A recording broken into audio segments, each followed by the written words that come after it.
It's time again for the one show that takes a look at business from a different perspective. The Coaching Perspective with Master Certified Business Coach Doug Gefeller. Hey, Doug. Hey, Paul. Glad to be with you here in studio with a live guest. We're going to poke and prod and get some great information out of them.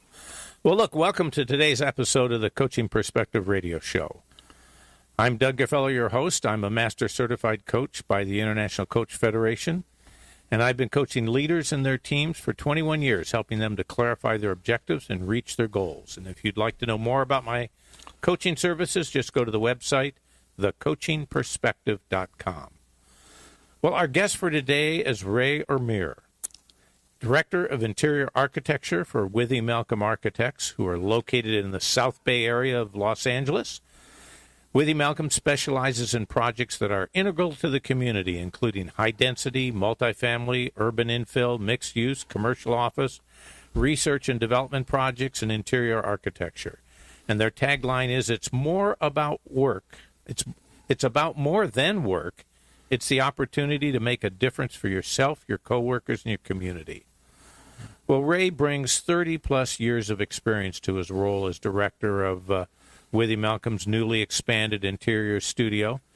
Having worked in design, construction, and corporate real estate, he understands the varied needs of clients from the creative, technology, hospitality, professional, financial, and corporate sectors, as well as landlords and property and facility managers. His in-depth knowledge of the market and his reputation for successful project delivery is a positive match for Withee Malcolm's client-centric approach and can-do culture. Ray's exceptional range of experience in commercial interiors, both as a client and service provider, give him special insight into the evolving requirements of the contemporary workplace. He has a Bachelor of Architecture from Illinois Institute of Technology and is a member of the IIDA. And his topic for today is workplace transformations, and whether it's a reflection of corporate culture, evolving demographics, new technologies, or imaginative design trends, the bottom line is today's office is not your dad's office. Welcome to the Coaching Perspective radio show, Ray. Well, thank you for having me, Doug, and appreciate the opportunity to really dive into and start talking about kind of the workplace transformation, since this is something that we have been addressing really over the last 10 years. And is it 10 years? Has the change really been in the last 10 years more significant than previously? Absolutely. I think, having been in this industry, as you'd mentioned, over the 30 years, I think in this day and age, it's all about some recent articles about empowering employees to choose their space. It's no longer where the corporate real estate director or vice president would dictate kind of the corporate objectives and workplace standards, which really become much more engaging in allowing the employees to really have input in their workplace. I recall days when I started in this business when we would meet with the corporate real estate or the head of real estate, and he would provide us with a program of requirements, and we would follow that and, work within those constraints and budget. And then as the project was being constructed, we would still meet with kind of the head of the real estate department. And once the facility was completed and all of the users would come into play, they would go, why the heck was it designed this way? How come we didn't have input? And I think, and that's something that's really, really, really changed as of late. It's all about how do we create an environment that promotes a sense of community and the idea of retention of the associates that end up working within the space. It wasn't too long ago that this kind of a conversation was limited that we would be probably talk about a handful of firms. We'd talk about Google and their environment. We'd talk about Apple and their campus environment. And it was pretty much written off as a sort of fad by the big companies that were dealing with the high-tech stuff. But what I'm getting a sense of from you now is this is pervasive in the whole office workspace economy. And that is absolutely correct. As you'd mentioned, it kind of, we looked at the technology companies, how they were driving the workplace environment. But it's come down to even firms with, that have 20 headcount. It's really relevant and important that you create an environment that really promotes the well-being of the employees. It gives them areas to focus, areas to collaborate, and that's really what we're seeing. And the trend, what we're hearing with latest buzzwords are activity-based environment or workplace. I mean, what does it really come down to? It's to provide an environment where the employees can either do focus work if they need to focus, collaborate and create a sense of community and culture when they kind of want to hang out. Because at the end of the day, when you look at the expense that any organization, it starts with the real estate cost and then your for the headcount and the employees that you have. It's kind of interesting. Most of the statistics that I've read talk about the fact that, we have a vast percentage of our work staff that's unengaged. And the numbers get kind of shaking. It goes only 15% are truly engaged, 30% are only partially engaged, and 20% are deliberately trying to sabotage you. Those kind of scary numbers. Right. And it sort of ties all of that to, and the reason for all of this is because they don't feel loved by their supervisor. But you're talking about maybe there's more to it than that. Maybe it has more to do with the environment. Well, I think it's both because, and I'm just giving you a little quote here from a recent study that was conducted by Jones Lang LaSalle, one of the premier global real estate advisors. What they're finding is that even the small things count for employees today. When I worked on the corporate side of real estate, with a big technology organization, it was all about, we got to have, the big cafeterias, the gyms.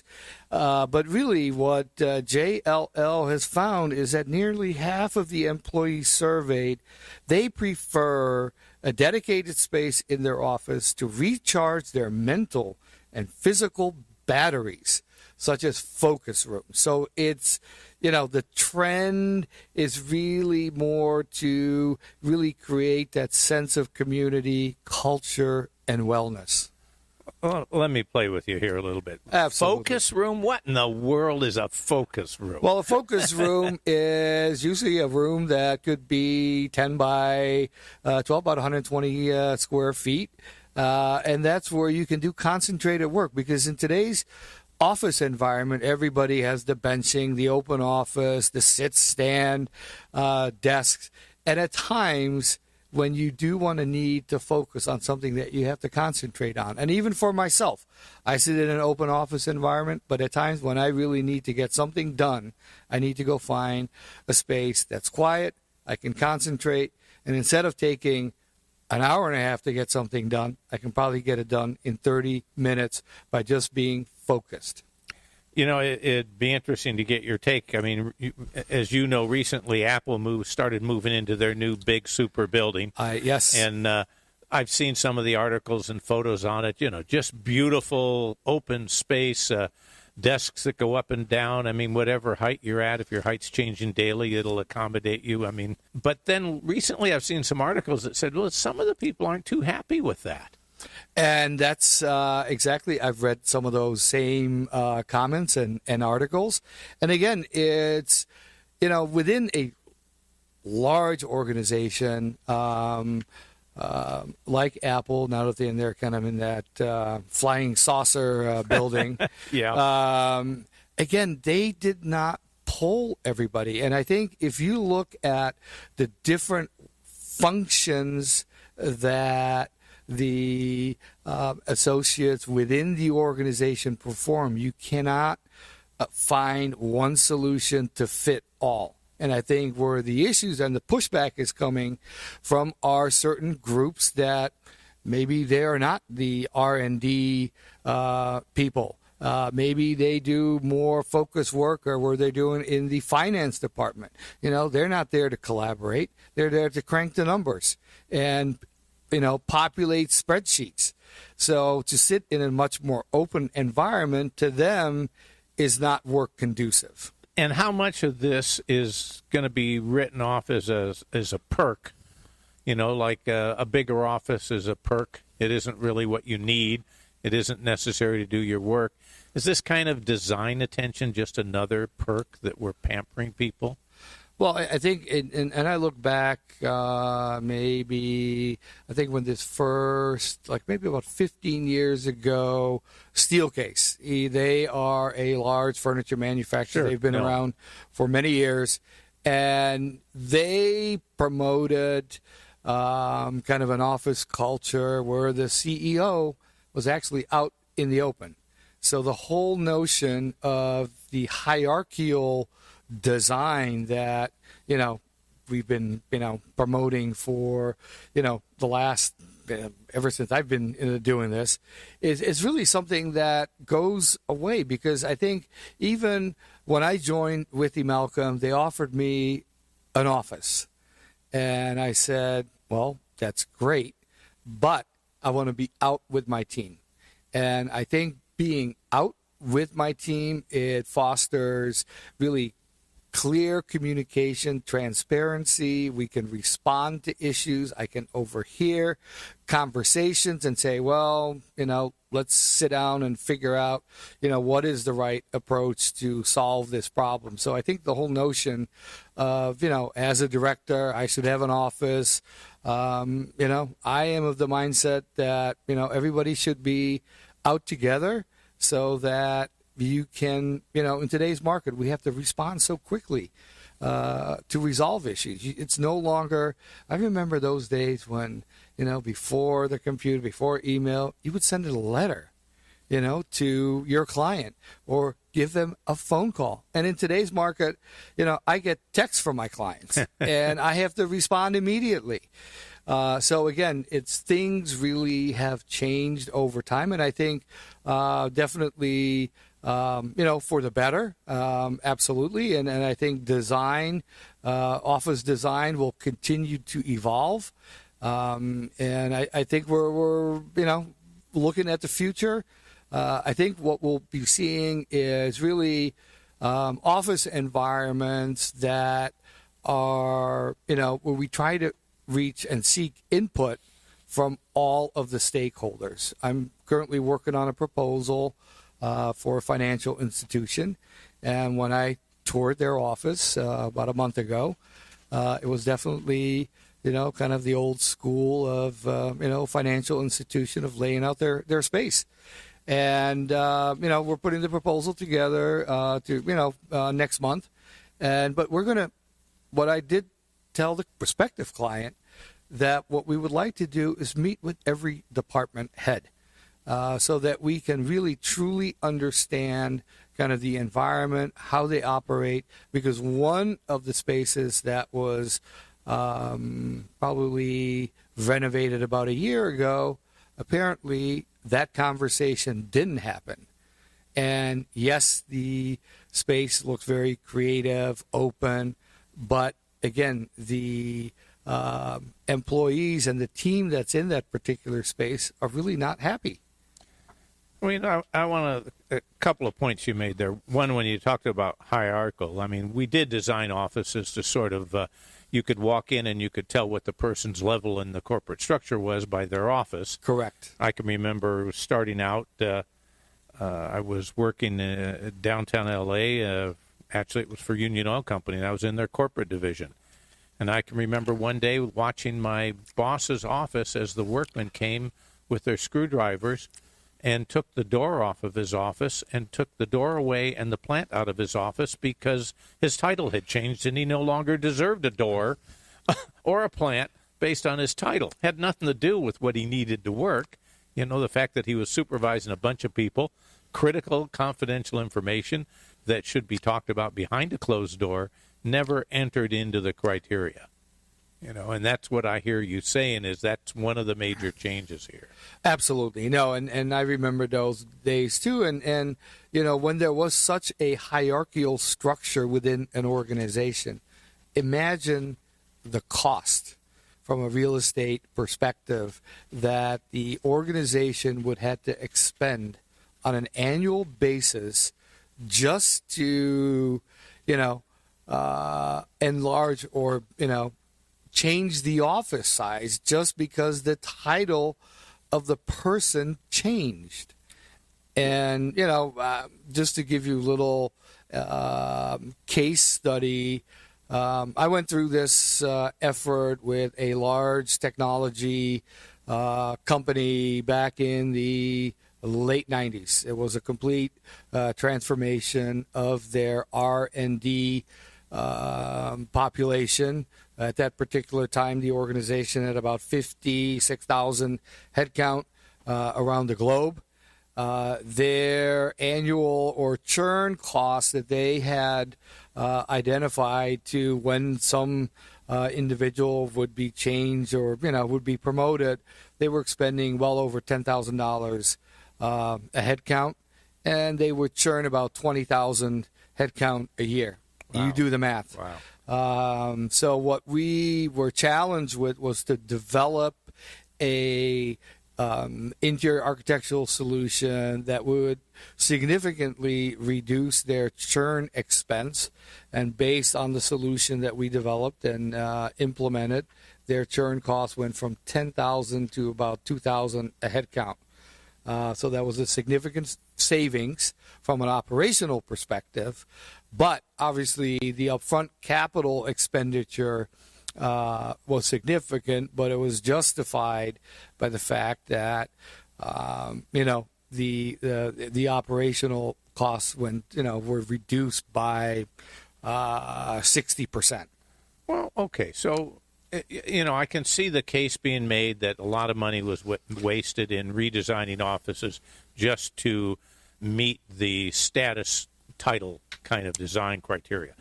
But, you know, if we're talking about designing offices to fit the needs of specific workers, which is where I think I hear you going with this, how do you deal with the fact that most people, what they're doing today probably won't be what they're doing next year? I mean, jobs are no longer, you don't hire somebody in, they do the same thing for the next 20 years. Everything changes so rapidly. It seems to me it would be a little difficult to design space to fit these 5 people in this department's needs, and then all of a sudden 3 months later we find, well, they don't need a whole lot of working together. They need more focus time. They need more time alone, or they need to work with a different group. How do you deal with that in your designs? Well, I think, you know, when it's a very, very appropriate and poignant question, because I think within any organization there are still certain functions that really, truly haven't changed over time. Now, when you are in more of a management role, I mean, really, I don't really need to be in the office. I have my mobile. I have access to, that's how I communicate, access to emails. And even with the cloud, you know, the whole concept now is that there's documentation. And even from the type of work that we do is in either CAD or Revit, that those documents can actually live in a cloud. So there's really no need, you know, to even be in an office. But the unfortunate part with that whole concept, and remember when the whole idea came up, oh, we're in a home office. Well, you know, a lot of corporations thought that's a great idea. We're going to save in real estate. Well, they still had to provide, you know, even if you're at that time doing a home office, there was still a capital expenditure that was required because you got to give the person a desk. You got to provide, internet connectivity because at that time it was kind of, starting in the early phases of having, data and internet connectivity in your house. So what they started to realize, okay, so now I've reduced my square footage in the office, but now I have an expense in my home office. And at the end of the day, it's still all about the people that work in an organization. You have to be able to, to get together, communicate, interact, and the whole idea, because that's what, there were studies that were done where people that were actually working from home really became isolated. They may come into the office, once a month. They didn't know, who used to be, on their team. People would be hired. People would, leave.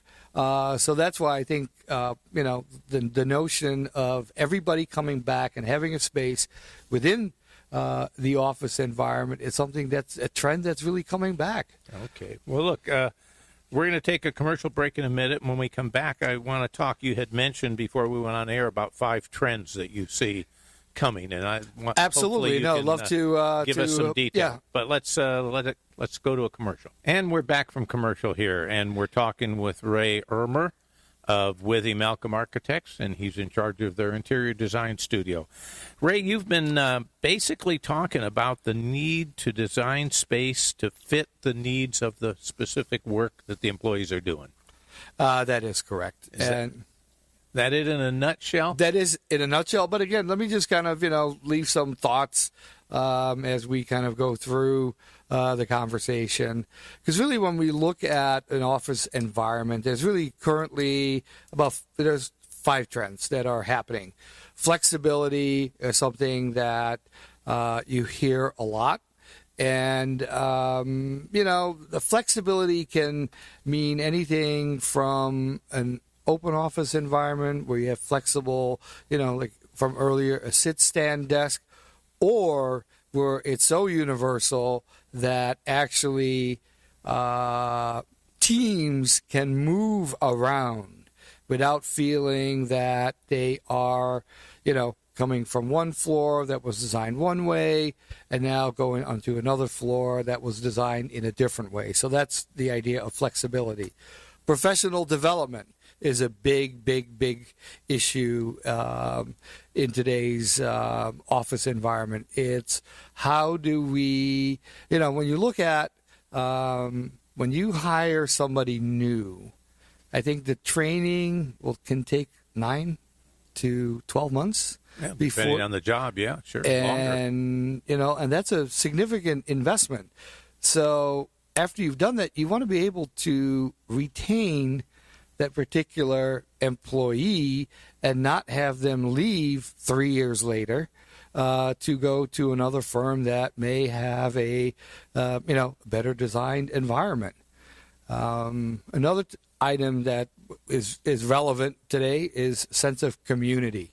Everybody wants to feel like they belong, and that there is a lot of collaboration within the organization. That brings you to culture. Each organization that I've worked with over the years, they all have a different culture. And as a design professional, I think for us it's very relevant and important that we understand the culture of our clients. I'm currently working with the Beach City Health District in Redondo Beach.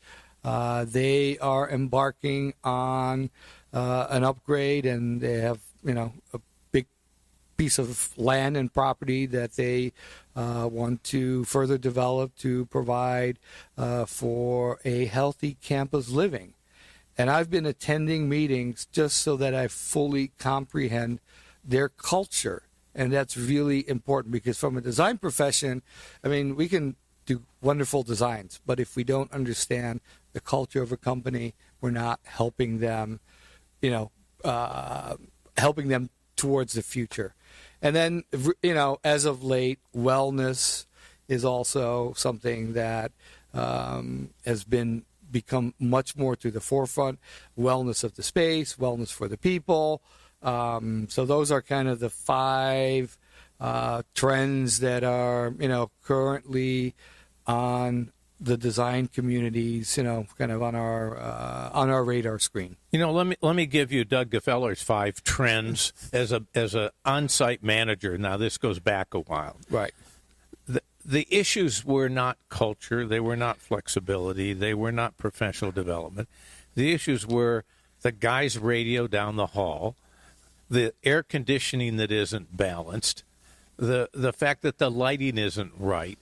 I mean, they were pretty basic kinds of things that, I'm suffering from carpal tunnel because of the height of my lousy chair that you guys bought a cheap chair and it isn't comfortable, it doesn't fit my frame. Have these things gone away, or are we still dealing with the same things and using different words?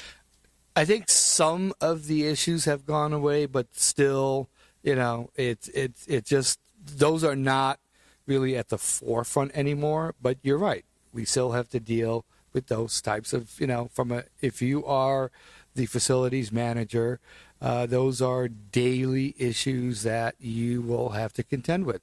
Because, in general, people, it's a lot easier to complain than to say, oh, you're doing a great job. So, no, absolutely.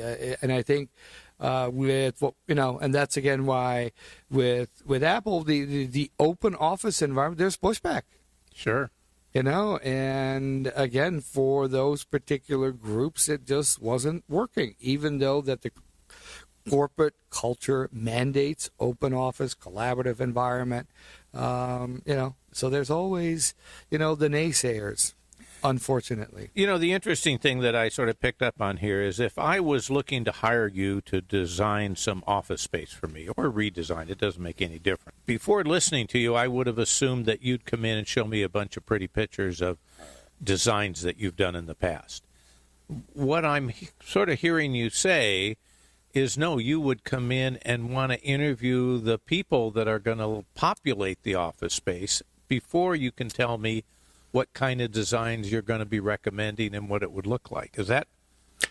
That's true. And that's something that that's something that really over the last maybe 5 years, 10 years, it's really, what we've, referred to it as kind of a visioning session where we really want to meet with the stakeholders, depending on how many, departments exist within the organization. But it's really to get their input and what's important to them so that we can then report back to, the group that is responsible for the real estate. And typically that falls under the CFO. So it's on the financial side of the organization. But it's really, even before we show any design, we really need to understand how, the organization is structured and how the departments function. And, again, I've done the professional side, the financial side, the technology side. Each industry has different mindset. And I think that's one of the things that is really important, and that what we pride ourselves in is that we try to understand and learn who we are actually dealing with. You're making it really difficult for me here. I was hoping that I could ask you and you're going to say, the newest and latest thing is it's got to be a desk that goes up and down, revolves in a circle. I mean, hovers over the bosses. Are there any trends that you can talk about that are just sort of more general? It's not in today's world. Again, it used to be where you could really predict, but things are changing so rapidly, especially with technology, and what we're designing today, as you said earlier, may change in 6 months from now. So there's really, I can't look in my crystal bowl and say, or crystal ball and say, okay, this is relevant today, and that's going to be relevant 6 months from now. No, everything changes so rapidly. What is the biggest impact that technology is having on the design of office spaces? Oh, that's a good question. Let's see here. Let me look-see here for a minute. Well, the technology is really, like I said earlier, I mean, I truly don't have to be in the office. I could, work off my cell or laptop or iPad, but that just doesn't, then I'm not connecting with the people that I support and that work within our organization. Did I answer that right? Or well, I mean yeah. I'm kind of searching for is we going to all have to have bigger screens? Are we going to be sharing a screen? I mean, it's a simple thing. I was working a number of years back with a sales organization, and they moved into new space, and their biggest thing they got was the fact that their phones were now all cordless, and they had headsets, so that they never missed a call. I mean, the worst thing that can happen to a salesman is he walks away from his desk, and that customer he's been trying to get hold of for 3 months calls back and gets, voicemail. mm-hmm. Yep. So they were all excited about technology that allowed them to move around and stay connected to the phones. Now, that's really not current technology, but is there anything along those lines that we're looking at today? I mean, are people using a desk less? Is it more? Because what I see in businesses is there is more emphasis on teamwork than there ever was before. Nobody can work alone. Everything's interdependent. That is a very true statement. Because, with email, it's so interesting because sometimes, when you send out an email response or a note, it's, you CC certain people on the email thread. Sometimes, they will respond.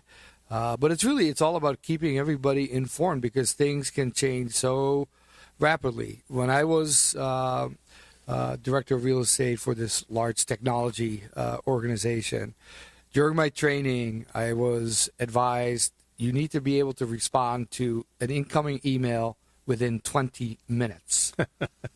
So that's how I was trained.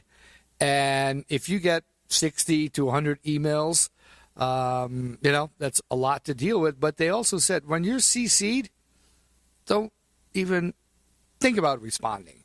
You're just being copied, so you can be part of the conversation, but you don't need to input. And that's how I was trained. And so when I get emails when I'm CC'd, I look at it, I delete it. Where some people, they'll call me the next day and said, "Well, you were on the email thread. How come you didn't respond?" I go, "Well, you didn't send it to me. It was something that, I was CC'd just to be informed as to the conversation." So I think technology from that perspective, it's only going to get faster and faster and faster. People expect a response. And if you wait a day or two, they're like, well, you may not be that interested to do this project for us. Yeah, absolutely. Do you think that the trend in offices, I'm thinking of larger companies now, is more, for a while, the office design focus was to create a self-contained environment. So the employee could come to work in the morning, they could get their breakfast out of the vending machine, they could work at their desk, they could have their lunch in the company cafeteria, they could, after work, go to the gym in the company gym and never leave. Is that trend still continuing, or is the sort of social networking influence moving away from that? People want to get out of the office as quick as they can. Well, I think, it depends on which market sector, but if you look at the technology and the creative organization, that's why they are providing all of these amenity types of spaces so that people do hang out and do stay late and not feel like, oh, I'm working overtime. from when they didn't have those amenities. So I think that's definitely, and that's for that particular market sector. But if you're in the financial world and let's say you're a bank, I don't think there's a need, to be working after 5 when the bank closes. But it's really, it's these creative and technology driven organizations that are creating this type of an environment. So if you're there in your office, you have a place to go eat, you have a place to go work out, and if you're there till midnight and then you come back the next day, it's not like, oh my God, and you tell all your your colleagues, oh my God, I've been working all this overtime. No, that's now the norm and almost expected. I don't know that I like that answer, but I believe it. I don't like it either, but I don't like the social ramifications of the fact that we're going to. What happened to the 4-hour work week? Yeah, I know. Right. Well, and when you look into Europe, there and this happened 20 years ago, but where they started, to reduce the work week from 40 hours to 32, and the whole idea was behind it was to give other people opportunities to work, but that concept really wasn't really well thought through because I fortunately happen to have worked in Europe, so I fully understand. But it's it's a different mindset. Okay, let me take a little left turn here on you for a minute. I want to get back to. I'm going to go right. You're in charge. Okay, we'll go right. You're in charge of interior design. What does interior design mean? I mean, you pick out the pillows and the fabric for the couch. I mean. Not really, because I wish it were that simple. That's at the tail end, but it's really when we design space for our clients, it's really in response to improve their work environment. It's not that I can come in and show a prospective client all these images of all this great work that we've done, and they'll go, oh wow, that looks really neat, that's innovative. But it's really we're almost like, not like a psychiatrist, but we really are really looking at how the organization functions. It's no longer, I will design you a great space, or design you a wonderful reception area with seating, and here's 4 choices of options for lounge chairs, sofas. It's really, we are diving into how the organization works. Okay, so I'm trying to get this clear here. If I'm hiring an architect, he's going to design my building. Correct. That's the building footprint, what it looks like. The interior design, if I were to take a narrow definition of it, you're just going to decorate the walls that the architect created. But that's not what I hear you saying whatsoever at all. No.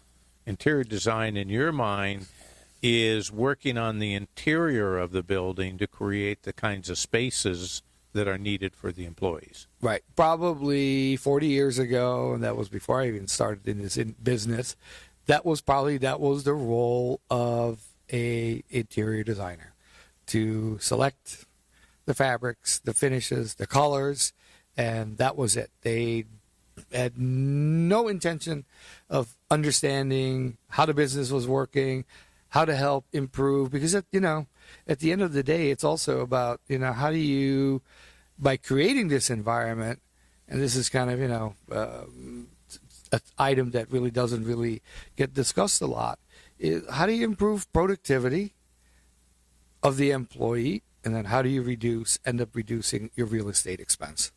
Okay. Those are really, factors that I've dealt with in the past, but, in today's design vocabulary, it's really, we can show you images of, completed work within the professional service industry, the financial service industry, the creative, the technology.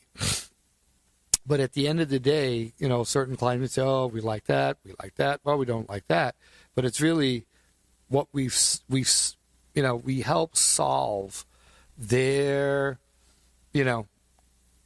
issues. And it really goes to the 5 trends that I'd mentioned before. So tell me who the ideal customer is that you would like to work with, and at what point they should be engaging you? Ideal client, we will work with any client. It's really no preference as to whether it's a financial institution, law firm. It's really it's at the end of the day, and this is something that I've learned over the years. It's making the connection and dealing with the people and the relationships that you can develop. Okay. And again, it's we can develop solutions for any market. And that's maybe a bold statement on my part, but it's really it's something that I wouldn't say, oh, we just want to do technology or we just want to do creative office space. Well, let me change the question then, because it was a poorly worded question that you answered perfectly, but I should have said project. What kind of projects are you looking for? You only want to do ground up new buildings? You want to do remodels? You only want to do 1 million square feet? Repurposed shopping centers? Right. What are you looking for? Well, I think one of the reasons why I joined Withee Malcolm is we are a full service architectural firm, but we're not as strong on the commercial interior side, and I think being able to offer both the architectural, services as well as the commercial interior is a great opportunity for us to, provide a full range of services. And historically, I've done projects from 1,000 square feet to 4 million square feet, and again, it's still a process of from when you start to finish. So again, ideally, the market in Los Angeles or here in Southern Cal, typical kind of commercial interior projects are, the majority are between like 5,000 to 10,000 square feet. Since you don't have large corporate offices in Southern Cal. So I think that's really a great, a range of projects. But again, if a client were to come and say, if you've done 1 million square feet, I can give them case studies of projects that have been, up to 4 million square feet. So that's kind of, I think, here in Southern Cal, 5 to 10 seems to be kind of the norm. How do you work if you're doing? I mean, we've kind of talked about commercial, but I know you also do residential interiors. Correct. And one of the reasons, one of the opportunities for us at Withee Malcolm, and historically, when developers come to us, we, they ask us to propose and design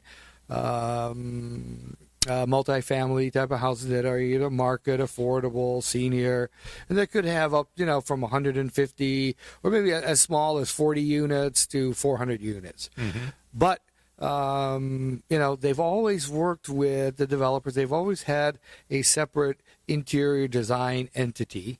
And I think by us now really strengthening the interior practice is that we can now offer that service in-house. It saves a lot of coordination headaches. A lot of times when we, once the building goes into construction, there are coordination issues that weren't dealt with, and it just becomes a much more complex process. And that's, and we see that at the tail end.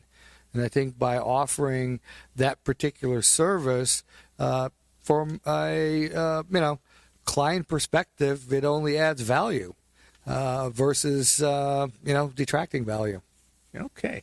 Well, look, we're just about running out of time. So before we sign off, I want to make sure, is there anything else you want to add that you didn't get a chance to that you want to make sure the audience has heard? Well, I think one thing I do want to mention is last night I hosted an event and that's actually sponsored by IIDA, which is the International Interior Design Association. And each year we have an event referred to as Haunt Couture, because we host it typically right before the actual Halloween festivity, which is, I guess, this coming Monday, right? Yep. So that's something that I'm really proud of. I'm volunteering for that. It was a great turnout. We had probably about 500, 600 attendees, and it's really an opportunity for not only the professional interior design firms, but also the students to compete in a way that is creative. It's kind of themed, obviously around the Halloween. It's with costumes, and this year the theme was envelope, please, from Hollywood to Bollywood. So it was really themed on film genres. And again, it's a well-attended event. It's, this brings kind of the entire Los Angeles design community, from the professional side, the student side, the vendor side, the contractor side, all together to kind of, network. So it was a fun event. Great. Ray, how do people get a hold of you? Do I provide them with my... Provide them with whatever you want, your website, your email address. Yeah, we have a your phone. website. So what is it? How do we... it's www.withee, WITHEE, Malcolm, MALCOLM.com. And my personal email, or my work email, if you're so inclined, is RIRMER@WitheeMalcolm.com. Well, Ray, thank you very much for joining us, taking the time out of your schedule, especially after your long, exhausting night last night. I really appreciate it, and welcome to the Coaching Perspective radio show community. Well, thank you so much for having me today, and enjoyed it. And hopefully we'll have a future opportunity to maybe talk about another topic that is still related to commercial interior design. Okay. Well, look, if you're listening to our podcast, then thank you for visiting our website, thecoachingperspective.com. Be sure to check out the archives for other shows with some great guests. And speaking of guests, we're always looking for interesting people to have on the show. So just drop me an email, doug@thecoachingperspective.com, or go to the website. There's a place to sign up for the newsletter or indicate you want to be on the show, and I will follow up and get back to you. Well, I hope you enjoyed the show today. Our goal, as always, is to have discussions that provide you with new ideas and information that you can put to use immediately to identify and achieve your goals. I'll be back with you next week with an exciting discussion about technology. We are having Pat Fusco of Fusco Engineering, and he's going to be talking about everything from virtual reality to drones, and be sure to check in. We'll be back here at 3 o'clock next Thursday. Have a great evening. You've been listening to the one show that takes a look at business from a different perspective, the Coaching Perspective, with Master Certified Business Coach Doug Gefeller.